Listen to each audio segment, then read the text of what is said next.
पोइ असां जेको आहे न अॼु एसे लिखंदासीं अमुन जी अहमियत। हाणे अमुन जी अहमियत ते मज़मून लिखाइण जो मेन मक़सदु इहो आहे त ज़रूरी न आहे त इहो ई जेको आहे त मतिलबु मज़मून अचे। मतिलबु ॾिसो न, अमुन सां रिलेटेड जेको आहे न कोई बि अची सघे थो, छाकाणि तव्हांखे ख़बर आहे त पाकिस्तान में बि ॾिठो त थोरी जेका सिक्योरिटी वारी सिचुएशन आहे, मतिलबु हालत जेका आहे उहा थोरी नाज़ुक तरीन हालत आहे। त हुन खां ॿाहिरि बि ॾिसो त मतिलबु अमुन जी ॾाढी घटिताई ऐं खोट आहे, त मतिलबु इहो एक्सपेक्ट थी करे सघिजे थो त अमुन ते जेको आहे त एसे अचे। बसि हिन जे जेको आहे त लिखाइण जो या कवर कराइण जो मेन मक़सदु इहो आहे त मतिलबु तव्हां वटि जेको आहे न जीअं आइडियाज़ जेको आहे त मतिलबु हुजनि। उहो ई मैम हींअर मतिलबु थी एक्सपेक्टेड आहे इहो त छे हींअर जेके रिसेंटली इंसिडेंट्स थिया आहिनि केपी में, बलूचिस्तान में, पीएलए जे थ्रू हा, ॾिसो न, एक्सपेक्टेड हाणे आहे, पहिरियों थी पहिरीं सघे थो। तव्हां जेको आहे न जॾहिं अमुन जी अहमियत ते तव्हां मज़मून लिखंदव न त थोरी तव्हां अमुन जी अहमियत ॿुधाईंदव त मतिलबु कीअं अमुन हिकु अहिड़ो अहम ऐं बुनियादी तस्वुरु आहे जेको कंहिं बि समाज क़ौम ऐं दुनिया में ख़ुशहाली ऐं इस्तेकाम जो जेको आहे त सबबु बणिजे थो। ऐं पोइ वरी इहो जेको अमुन जे बारे में तव्हां 4 खां जॾहिं 5 लाइनियूं लिखंदव न इम्पोर्टेंस, पोइ वरी न सिंध खे बि विच में आणियो त जेका सिंध धरती आहे उन हमेशह अमुन जो सबक़ु ॾिनो आहे ऐं अमुन खे हमेशह मथे रखियो आहे। तव्हां उन जो जेको आहे न इन मां जेको आहे त अंदाज़ो लॻाए सघो था त सिंध कॾहिं बि कंहिं ॿिए क़ौम ते, कंहिं बि मुल्क ते चढ़ाई कोन कई, बल्कि सिंध ते हमेशह चढ़ायूं कयूं वयूं, पर सिंध धरतीअ कॾहिं बि कंहिं क़ौम ते चढ़ाई कोन कई। ऐं उन खां अलावा जेकॾहिं तव्हां मुंहं जो दड़ो जेका तहज़ीब आहे असांजी, तव्हां उन मां ॾिसंदा त उन मां जेके बि असांखे शयूं मिलियूं आहिनि मुंहं जे दड़े जी खोटराईअ मां, त उन मां कोई बि असांखे अहिड़ो को औज़ार नाहे मिलियो जंहिं मां असां इहो अंदाज़ो लॻायूं, मतिलबु न काई बि ॾिसो वेपन्स न आहिनि मिलिया असांखे, त जंहिं मां असांखे इहो अंदाज़ो थिए त भा सिंध मतिलबु उहा सरज़मीन आहे जिते जेको आहे त जेको विढ़ण हूंदो हुयो या जेके जंगियूं हूंदियूं हुयूं आम हूंदियूं हुयूं। त इन ॿिन्ही मां इहो तारीख़ मां अंदाज़ो लॻाए सघिजे थो त सिंध हमेशह अमुन जो सबक़ु ॾिनो आहे। ऐं उन खां अलावा वरी पहिरियों जेको तव्हांजो पार्ट हूंदो न, उन में तव्हां अमुन जी अहमियत ॿुधाईंदव, जंहिं मां समाज जी ॻाल्हि कई, क़ौम जी ॻाल्हि कई, दुनिया जी ख़ुशहाली जी ॻाल्हि कई। ॿिए नंबर ते तव्हां विच में सिंध आणींदव। 3 नंबर ते न वरी सचल सरमस्त खे बि जेको आहे न उन जो बि हवालो ॾियो। त सचल सरमस्त जेको आहे उहो शाइर आहे जंहिंखे अमुन जो शाइर चयो वेंदो आहे। उन बि अमुन जो जेको आहे त पंहिंजी शाइरीअ में जेको आहे त मतिलबु सबक़ु ॾिनो आहे। त इहो जेको तव्हांजो तारुफ़ हूंदो न अमुन ते, इहो एॾो बहितरीनु थी वेंदो। ऐं उन खां बाद में जेको आहे न पाण आउटलाइन डेवलप कंदासीं। क्लियर?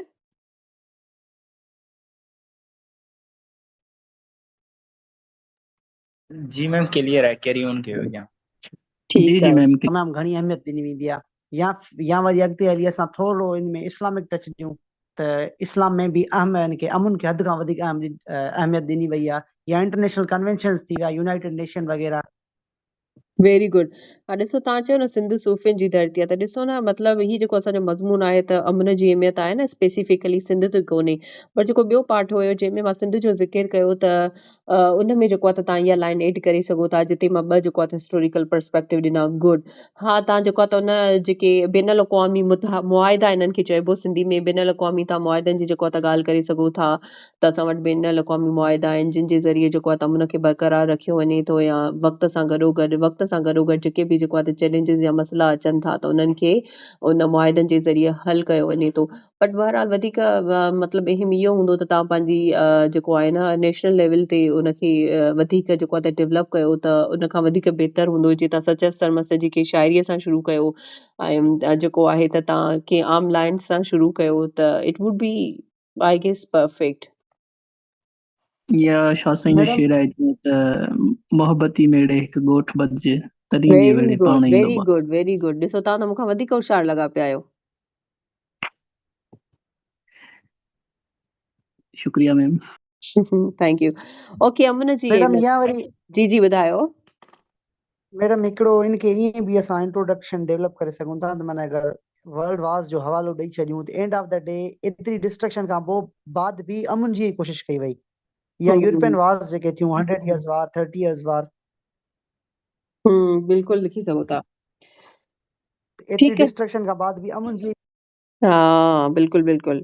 ओके, सो असांजो आहे अमन जी अहमियत। हाणे असां हिन में न पहिरीं खाको ठाहींदासीं। हाणे खाको चवंदा आहियूं असां आउटलाइन खे। खाके ठाहिण खां बाद में असांजो पहिरियों जेका हेडिंग हूंदी तारुफ़, जेको तारुफ़ पाण डिस्कस करे चुका आहियूं। मां बि तव्हांखे आइडियाज़ ॾिना ऐं तव्हां बि पंहिंजे जेको आहे त ख़्यालनि जो इज़हार कयो, जेको मां ख़्यालात खे दिलि जे तह सां क़बूल कयां थी ऐं तारीफ़ कयां थी, साराहियां थी। एंड उन खां बाद में असांजी जेको ॿी लाइन हूंदी त उन में लिखिबो अमुन जी तारीफ़ ऐं उन जो मफ़हूम। अमुन जी तारीफ़ मतिलबु डेफिनेशन, सॉरी, उन जी इम्पोर्टेंस, ऐं मफ़हूम माना उन जी माना, उन जी डेफिनेशन ऐं उन जो मफ़हूम। ओके, सो उन खां बाद में नंबर 3 हूंदो त अमुन जी ज़रूरत जो जाइज़ो। अमुन जी ज़रूरत जो जाइज़ो। हाणे ॾिसो न, हीउ जेको हेडर आहे न, इलाही अहम आहे त अमुन जी ज़रूरत जो जाइज़ो। हाणे ही अहम छाजे लाइ आहे त छाकाणि पाण अहिड़े सूरत हाल में लिखूं था जिते असांखे अमुन जी तमामु घणी ज़रूरत आहे, चाहे उहो असांजे क़ौमी सतह ते हुजे या बिन अक़वामी सतह ते हुजे। तव्हां जेको आहे त मतिलबु पूरो जाइज़ो वठी चुका आहियो त छा थिए थो पियो, त असां अमुन जी ज़रूरत जो जाइज़ो ॾींदासीं। असां हिन में जेको आहे त डिस्कस कंदासीं केपी में, बलोचिस्तान में जेको आहे त वाक़िया थियनि था दहशतगर्दी जा, इंतिहा पसंदी जा इवन था, सिंध में जेको आहे त इंतिहा पसंदी जेको आहे, या जेको माइनॉरिटीज़ वारा इशूज़ आहिनि उहे तव्हां डिस्कस कंदव। अमुन जी ज़रूरत जो जाइज़ो, त मतिलबु छो अमुन जी ज़रूरत आहे न, इहो तव्हां डिस्कस कंदव। पोइ उन खां बाद में असांजी जेका चौथी हेडिंग हूंदी न, त चौथी हेडिंग हूंदी त अमुन जो समाज में किरदार। अमुन जो समाज में किरदार। हाणे उन में इहो हूंदो त 4.1 समाज में हम आहंगी, लाइक माइंडेडनेस, इतिहाद खे यकीनी बणाइण ऐं इतिहाद खे यकीनी बणाइण।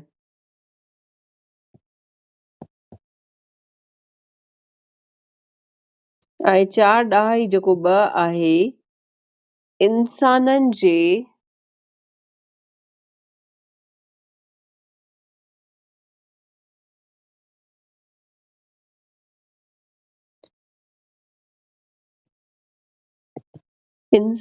जे बुनियादी हक़नि जो तहफ़ुज़। 4.3 समाजी ऐं मुआशी तरक़ीअ में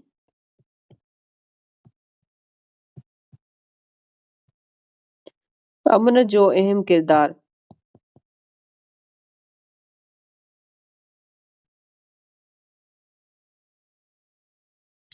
उन खां बाद में पंहिंजी जेको 5 हेडिंग थींदी, अमुन ऐं ज़ाती ख़ुशहाली, पर्सनल जेका वेलबींग हूंदी आहे, पर्सनल डेवलपमेंट, पर्सनल वेलबींग। ठीकु आहे, अमुन ऐं ज़ाती ख़ुशहाली। हाणे उन में पाण पहिरियों लिखंदासीं ज़हनी ऐं जज़्बाती, या सिर्फ़ु लिखो त ज़हनी सुकून, जिस्मानी सेहत, फिजिकल फिटनेस, जिस्मानी सेहत ते अमुन जा असर, ऐं 5.3 परेशानियुनि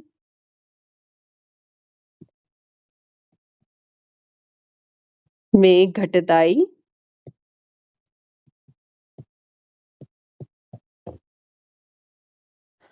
And number 6, which is very important, अमुन ऐं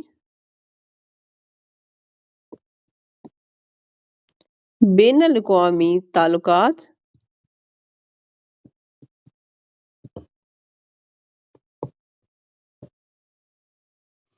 उन में 6.1 पाण लिखंदासूं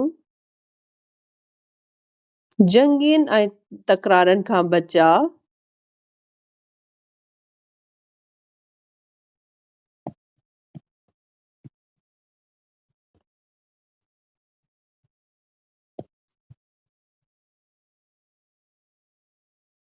आलमी सतह ते मुआशी फ़ाइदा, छाकाणि ॾिसो तव्हांजे मुल्क में पीस हूंदो त तव्हां ॾे फॉरेन डायरेक्ट इन्वेस्टमेंट ईंदी ऐं तव्हां सां जेको आहे त कोई वापार बि कंदो, तव्हां ॾे कोई ईंदो बि, सियाहत में बि जेको आहे त उन जा बि मौक़िया जेको आहे त ईंदा। सो आलमी सतह ते मुआशी फ़ाइदा।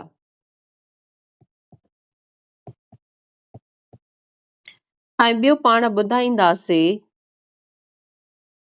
सतों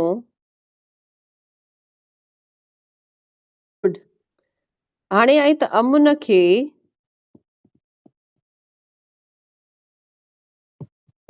दरपेश मसइला। हुन में 7 ॾाही हिकु समाजी सियासी, पाण इहे कंटिन्यू लिखंदासीं न, मतिलबु सोशल, इकनॉमिक एंड फाइनेंशियल। समाजी,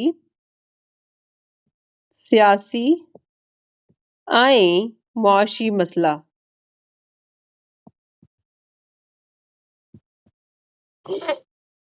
ऐं 7 ॾाही 2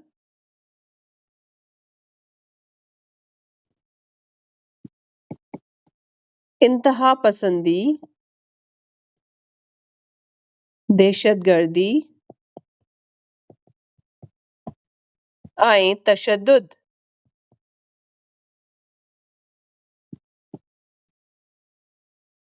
नाइंसाफ़ी,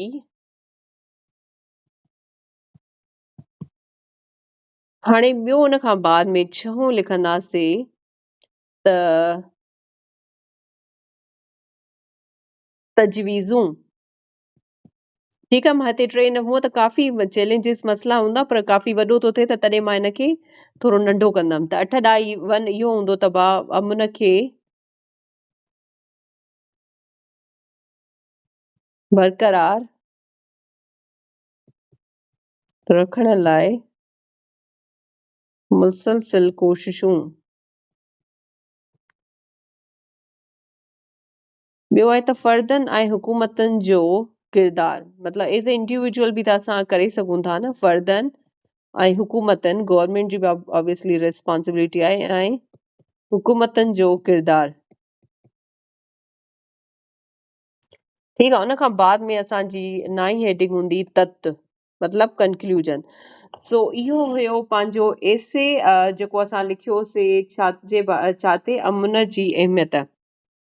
ठीकु आहे, जंहिंमें असां जेको आहे त हिन जो खाको बि ठाहियोसीं ऐं जेको आहे त उन खां अलावा असां तारुफ़ बि जेको आहे त हिन जो डिस्कस कयो त हिन जो तारुफ़ कीअं हुजणु खपे।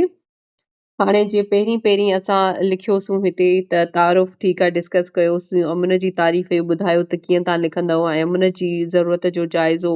ॿियो आहे त अमुन जो समाज में किरदारु। त हाणे पहिरीं इहो हूंदो त समाज में, मतिलबु जेकॾहिं अमुन आहे त ऑब्वियसली समाज में हमआहंगी बि हूंदी, इतिहाद बि हूंदो। ऐं ॿियो आहे त इंसाननि जे बुनियादी हक़नि जो बि तहफ़ुज़ हूंदो। ऑब्वियसली जिते इंतिहा पसंदी हूंदी आहे, जिते दहशतगर्दी हूंदी, त माण्हुनि जा जेके बुनियादी हक़ आहिनि त उहे त बिल्कुलु जेको आहे त महफ़ूज़ न हूंदा न। पर जेकॾहिं अमुन हूंदो त अमुन सां छा हूंदा त इंसाननि जा जेके बुनियादी हक़ आहिनि उहे बि जेको आहे त महफ़ूज़ हूंदा। छाकाणि ॾिसो तव्हां इंतिहा पसंदी में किथे जेको आहे त इंसाननि जा हक़ जेको आहे त महफ़ूज़ आहिनि। ऐं ॿियो त समाजी ऐं मुआशी तरक़ीअ में अमुन जो किरदारु, अमुन ऐं ज़ाती जेको आहे त ख़ुशहाली ऐं उन खां बाद में ज़हनी सुकून हूंदो ऐं जिस्मानी सिहत ते बि अमुन जा असर हूंदा, परेशानियुनि में बि घटिताई हूंदी ऐं अमुन ऐं बैन अल-अक़वामी तालुकात इहो हूंदो त जंगनि ऐं तकरारनि खां बि जेको आहे त बचाव थींदो ऐं आलमी सतह ते जेको आहे त मुआशी बि फ़ाइदा हूंदा। जेकॾहिं तव्हांजे मुल्क में अमुन आहे, सिक्योरिटी आहे ऐं कोई अहिड़ो मसइलो कोन्हे त ॿाहिरां जेके इन्वेस्टर्स हूंदा ईंदा तव्हांजे मुल्क में, जेको आहे त काफ़ी इन्वेस्टमेंट खणी ईंदा, तव्हांजे मुल्क में घुमण ईंदा, जेको तव्हांजो सियाहत जो खातो आहे उनखे हथी मिलंदी। ऐं ॿिया त अमुन खे दरपेश जेके मसइला आहिनि उहे आहिनि त समाजी ऐं सियासी मुआशी मसइला। समाजी, तव्हां समाज जो ज़िक्र कयो, ठीकु आहे, जेको असांजो सोशल सिस्टम आहे, हिकिड़ा सेक्टेरियन कॉन्फ्लिक्ट बि आहिनि ऐं उन खां अलावा सियासी बि तव्हां कंदव त जेका उन्हनि जी विलिंगनेस हूंदी आहे असांजी गवर्नमेंट, ऑब्वियसली हर जेका 5 साल खां बाद में नई हुकूमत हूंदी आहे उहा पंहिंजे एजेंडा सां ईंदी आहे, उन्हनि जी पंहिंजी पॉलिसीज़ हूंदियूं आहिनि। ऐं ॿियो मुआशी बि मसइला आहिनि त असां सां कुझु जेको आहे त मुआशी बि मसइला आहिनि, जीअं फाइनेंशियल असां सां प्रॉब्लम्स आहिनि, असांजी जेका मईशत आहे त उनखे कुझु चैलेंजिस आहिनि। ऐं ॿियो आहे त इंतिहा पसंदी आहे, दहशतगर्दी आहे, तशद्दुद आहे, नाइंसाफ़ी आहे ऐं तजवीज़ूं इहे आहिनि त जेको अमुन खे बरक़रार रखण लाइ जेके असांजूं कोशिशूं आहिनि उन्हनि खे मुसलसल बणायूं ऐं फ़र्दनि ऐं हुकूमतनि जो बि किरदारु अदा करणु खपे। उन्हनि खे अदा करणु खपे। ऐं ॿियो आहे त मुंहिंजे ख़्याल में अॼु इहो एतिरो काफ़ी आहे। बाक़ी जेको सुभाणे वारो क्लास हूंदो त उन में वरी असां पाण ॿिए टॉपिक सां हाज़िर थींदासीं। सो अल्लाह हाफ़िज़, पंहिंजो ख़्यालु रखो।